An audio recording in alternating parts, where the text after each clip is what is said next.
ትሁቴ አመረረች፣ ዝምታዋንም ሰበረች። አቶ ገዙ ላይ የገዛ ሽጉጡን አንስታም ደቀነችበት። በልጄ ከመጣህና በቤተሰቦቼ በፍጹም ዝም ልልህና ላሳልፍ አልችልም በማለትም በሚያሳዝን ሁኔታ ተኮሰችበት።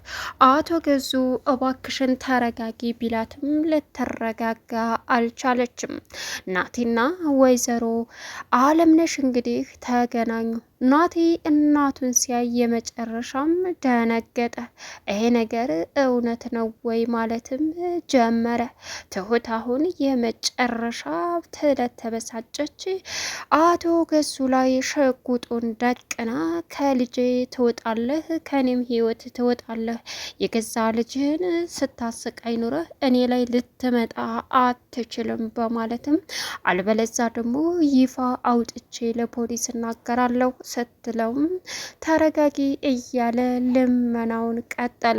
በዚህን ሰዓት ይህን ያየችው ቤቲ እግሬ አውጪ በማለትም ከጦርነቱ ቀጠና ለመውጣት ሩጫዋን ቀጠለች። አሁን ናቲ እናቱን በማግኘቱ አቶ ገዙ ትሁትን ለመጉዳት በሚያደርግበት ጥረት ላይ ትሁት ግን ነቅ ብላ አስቀድማ ከዚህ በኋላ ዝም ብዬ የማይህም ሆነ የምሰማህም ሰው አይደለሁም፣ አንተ ማን ስለሆንክ ነው ይሄን ያክል የሰውን ህይወት ጨለማ የምታደርገው በማለትም ትሁት እንግዲህ ተስፋ በመቁረጥ ዝምታዋን ሰብራ አቶ ገዙን እያሰቃየችውና እያስፈራራችው ትገኛለች። ሰላም ውድና የተከበራችሁ የዙዙነት ሚዲያ ቤተሰቦች እንዴት ናችሁ? ልይ ሰላማችሁ ይብዛልኝ። ለዚህ ቻናል አዲስ የሆናችሁ ሰብስክራይብ እያደረጋችሁ ቪዲዮውን እስከ መጨረሻው ተከታተሉ። ትሁት ቀጣይ ፓርት ይዘን መጥተናል ማለት ነው። እንግዲህ እጅግ በጣም በሚያሳዝን ሁኔታ ትሁት ዛሬ ዝምታን ሰብራለች። እንዴት እንደዚህ ልታደርግ ትችላለህ? አንተ ማን ስለሆንክ ነው ህይወታችንን እንደዚህ ቁልቁሉን የምታወጣው በማለትም በንደት እንግዲህ አሁን ላይ አቶ ገዙ ላይ እዳውን እያሳየችው ትገኛለች። ትሁት አቶ ገዙም ተረጋጊ ቢላትም ትሁት ግን ከዚህ በላይ በልጄ የመጣ ሰው በማንም አልረጋጋም፣ የሚመጣውን ነገር እጋፈጣለሁ በማለትም ትሁት እንግዲህ ተስፋ በመቁረጥ ላይ አቶ ገዙ ላይ በገዛ ሽጉጡ ደቅና በቁሙ እያሸናችው ትገኛለች። በዚህን ሰዓት ምን ማድረግ እንዳለበትና እንዴት ማረጋጋት እንዳለበት ግራ የተጋባው አቶ ገዙ እረ ትሁት ምን ሆነሽ ነው ቢላትም የሆንኩትንማ እኔ አውቃለሁኝ፣ ስለዚህ የተኛውን ነብር ነካክተው አደረጉት አውሬ እያለች እንግዲህ ትሁት የመጨረሻ በልጅ ላይ ለመጣ ሰው ምንም ድርድርም ሆነ ምንም ነገር ርህራሄ የለኝም በማለትም እንግዲህ ትሁት እውነታዋንና መራራውን ነገር አውጥታ አቶ ገዙን እያስፈራራች ብትገኝም ቤቲ ግን በሚያሳዝን ሁኔታ እግሬ አውጪ በማለትም ፈርጥጣ ከዛ ወጥታ ሄዳለች። ከጦርነቱ ቀጠና ራሷን ነጻ ለማውጣትም በሩጫ በመውጣቷ እጅግ በጣም በሚያሳዝን ሁኔታ ትሁት የመጨረሻ ተስፋ መቁረጥ ላይ ስላለች ማንንም ሰው ከዚህ በኋላ ልፈራም ሆነ ልጨነቅ አልችልም። ምክንያቱም ለማይገባውና ለማይረዳ ሰው ፍጹም ልጨነቅ ስለማልችል ከዚህ በኋላ ከልጅ ላይ ዓይንህን አንሳ፣ አልበለዛ ገና ብዙ የተደበቀ ጉድ አለ። የቀድሞ ሚስትህን ስታሰቃይ የኖርከውና አሁን ደግሞ በህፃናት ዝውውር እንዲሁም ደግሞ ህፃናቶችን ብዙ ለቢዝነስ ስትል የጎዳህ እንደኖርክም ይፋ ወጣለሁ ስትለው አቶ ገዙ የሚሆነው ግራ ገብቶት ተንበረከከ። ምን አማራጭ አለው? አሁን ላይ ናቲና እናቱ እንግዲህ በመገናኘታቸው እጅግ ከምንም በላይ ደስተኛ ሆኖ ናቲ ግን ደግሞ ትሁትን ዘወር ብሎ ሲያያት ከአባቱ ላይ ሽጉጥ ደቅና እያስፈራራችሁ እንደሆነ ሲያይም ምን አድርጎሽ ነው ሲላትም አባትህ በልጅና በቤተሰቦች እያስፈራራኝ ነው ያለው፣ ስለዚህ እኔ ደግሞ በፍጹም ልፈራም ሆነ ከዚህ በኋላ ምንም የሚያጓጓኝ ነገር እንደሌለ አስረግጬ ልነግረው ነው ስትልም እባክሽን ትሁቴ ተረጋጊ እባክሽ ብላትም በፍጹም ልረጋጋ የምችልበት ነገር የለም፣ ልጅን ከልጅ እጅ ላይ ከልጅ ላይ እጁን እስካላነሳና የቤተሰቦችን ደህንነት እስካልጠበቀ ድረስ ገና ብዙ ጉር ስላለው እኔ እመኑኝ ለህግ አሳልፌ ከሰጠው በኋላ ምን ማድረግም እንደምችል ራሴ ጠንቅቄ አውቃለሁ።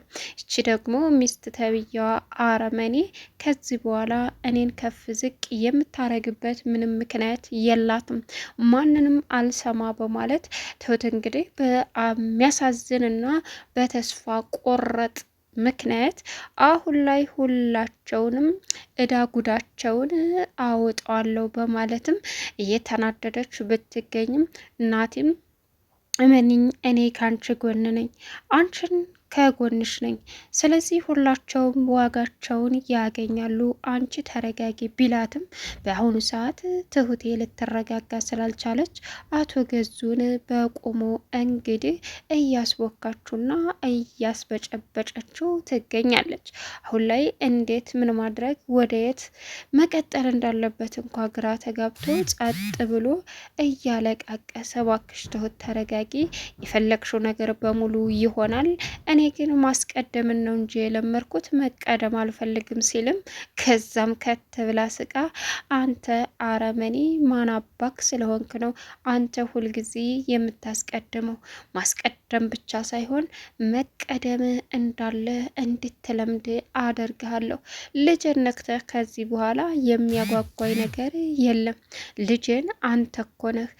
ስለዚህ በልጄ የመጣ ባይኔ የመጣ ነው። ለልጄ ስል ብዙ ዋጋ ከፍያለሁ።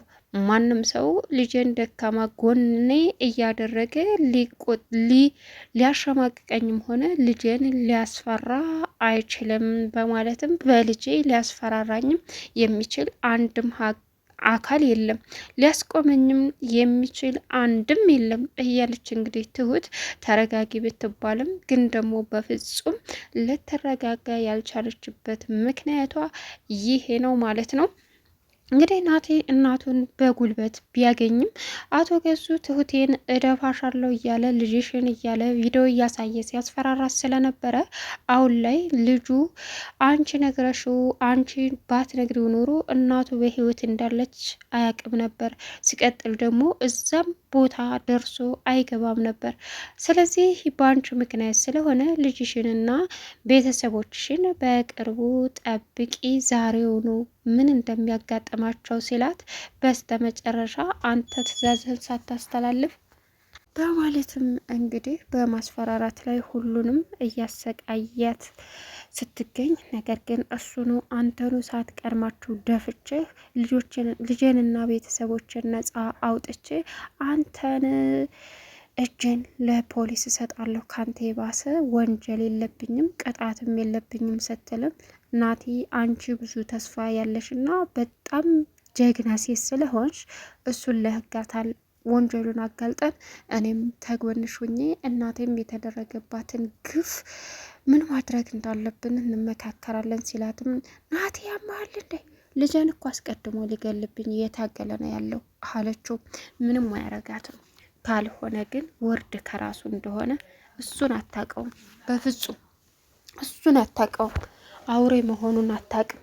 ስለዚህ እኔ ሳልቀድመው ልጆችንና ቤተሰቦችን ስለሚቀድመኝ እሱም ማስቀደም አለብኝ ስትልም እንግዲህ ምንም ነገር እንዳያደርግ አሁን ላይ ናቲን ቀድመን አንቺ አትተኩሽበት እዚሁ እንዳለ ከዚህ ሳይወጣ ምንም ሳያደርግ ለፖሊስ ደውለን ሁሉንም ነገር መጥቶ እንዲያዝና በወንጀሉ እንዲጠየቅ እናደርጋለን እንጂ በፍጹም አንቺ እሱን ገለሽ ወንጀል ውስጥ ገብተሽ እስር ቤት ስትገቢ አንደኛ ልጅሽ ትጎዳለች፣ ሁለተኛ ደግሞ እኛ እንጎዳለን በማለትም ትሁትን መለመን ጀመረ።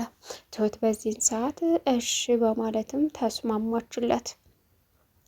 ሌላው ቤቲ ደግሞ አሁን ላይ የእናትህን ንብረት በእጇ ያስገባችው አረመኔዋ አንዷ መጥፎ ሴት ያቺ ከዚህ ወጥታ የሄደችው ናት። ከጦርነቱ ቀጠና ራሷን ለማግለል እየሮጠች የነበረችዋ።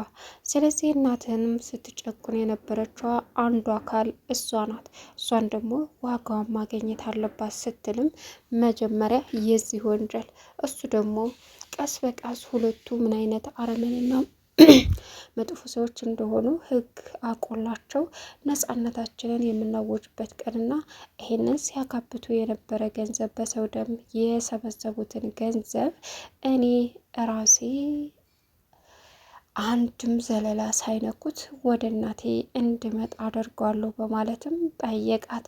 እሷም በዚህን ሰዓት ርህራሄ አድርጋ ገዙን ንቅንቅ እንዳትል አልበለዛ ትልቅ ችግር ትፈጥራለህ ስትለውም እሱም እንግዲህ እንደተፋጠጡ ናቲ ለፖሊስ ደውሎ እዛ ድረስ እንድመጣም አደረገ። አባባም ኤኒክፔስተርን ላክሌ ብላ ትሁትም ስትነግረው እኔም ፖሊሱም እንመጣለን አንቺ ብቻ ተረጋጊ ሲላትም ይሄው ናቲና እናቱ በመገናኘታቸው ልጅን ሊያጠፋብኝና ቤተሰቦችን ሊያጠፋብኝ የተዘጋጀ ሰው ጋር ዛሬ ወይን ይሞታለሁ ወይሱ ይሞታል ስትልም ምን ተፈጥሮ ነው ሲላትም አባባ አንተ የምታውቀው ነገር ስለሌለ ስለዚህ ይሄ ሰውዬ በእኔ እጅ ወይ ይጠፋል ወይ ደግሞ ልጄንና እናቴን አተርፋለሁ። ስለዚህ ልጄንና እናቴን እሱን አፈር ደም አስበልቸው እኔ ወደ እስር ቤት እገባለሁ፣ ሁለቱን አትርፌ እህቶችንና ልጄን ከዛ በኋላ የተሻለውን እመርጣለሁ አለችው።